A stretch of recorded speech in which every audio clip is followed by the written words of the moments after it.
আলু চাষে মূলত অনেকটি রোগের মধ্যে বিশেষ করে একটি রোগ, সেটা হচ্ছে পচানি বা বেলাট যেটা বলা হয়।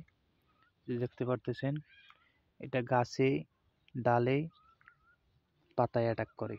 এই দেখেন, এটাকে বলে পচানি বা বেলাট। এখানে দেখেন, এই যে আরেকটি। মূলত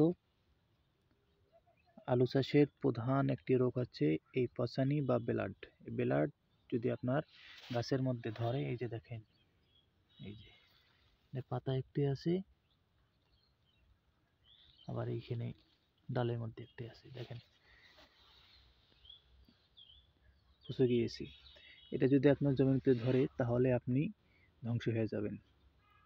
এটা ধরার আগেই প্রতি সপ্তাহে তো আপনাকে ট্রিটমেন্ট করতে হবে, ওষুধ স্প্রে করতে হবে এই বেলাডের পচানির।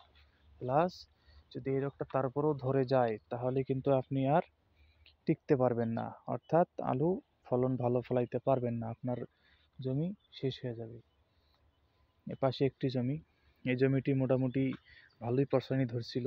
প্রায় দেখা যাচ্ছে যে এই জমিতে যেরকম আলু হবে, সেই তুলনায় জমিতে আলু কম হবে, হয়তো ক্যামেরাতে দেখা যাচ্ছে না, কিন্তু ভিতরে অনেক গাছ নষ্ট হয়েছে। এই যে দেখেন, ওকে জুম করে দেখাচ্ছি, এই যে দেখেন অনেক পাতার মধ্যে এই রোগটা আছে, আর ভেতরে গাছ অনেক নষ্ট করে দিয়েছে। আসলে মূলত এই যে দেখেন, আরো দেখাই, এই যে দেখেন, এটা মূলত আলু চাষের মধ্যে প্রধান রোগ, প্রধান যে একটা সমস্যা, সেটা হচ্ছে এটি। এই যে এই জমিওয়ালার কথা বলি আপনাদেরকে, এই জমিওয়ালা শুধু একটি গাছে একটি পাতা শুধু চোখে পড়েছে যে ব্লাড বা পচানির লক্ষণ, তিনি সঙ্গে সঙ্গে তার পরের দিনেই ওষুধ দেওয়া শুরু করে দিয়েছে নিজেই। উনি লোক দিয়ে ওষুধ দেওয়াইতো, স্প্রে করতো লোক দিয়ে। যখন শুধু একটা গাছে একটা চোখে পড়ছে ওনার যে জমিতে ব্লাড, উনি সঙ্গে সঙ্গেই তারপরের দিন অ্যাকশন নিয়ে নিছি।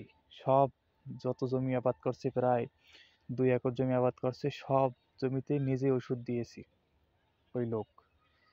কারণ এইটা হচ্ছে মেন প্রধান রোগ আলুর। যদি এটা আপনার জমিতে ভালোভাবে আক্রমণ করে, তাহলে আপনি ধ্বংস। এমনি এবার আলুর দাম খুবই কম, তার মধ্যে যদি আবার রোগেই আপনার আলু ধ্বংস করে দেয়, তাহলে কিন্তু আপনি আরো শেষ। এই জন্য এই রোগটা আপনারা খেয়াল করবেন। শুধু জমিতে যদি একটা দেখেন যে একটা নতুন পাতা মরে যাচ্ছে, এই যে দেখেন, আপনাদেরকে আরো দেখাচ্ছি, এই যে দেখেন এখানে, এই যে দেখেন, এই যে ব্লাড, এই যে ব্লাড, এই যে ব্লাড, নিচে দেখেন ব্লাড, এই যে ব্লাড। এই জমিতে প্রচুর পরিমাণে ব্লাড আছে, এই যে দেখেন, এটাকে জুম করে দেখাচ্ছি, যে দেখেন, এই যে পাতার মধ্যে দেখেন, এই যে এগুলোকে বলে ব্লাড। এগুলো যদি আপনার জমিতে ধরে, তাহলে আপনি আলু ভালো ফলাইতে পারবেন না, ফলন আসবে না আপনার। আলু চাষের প্রধান রোগ হচ্ছে এই ব্লাড।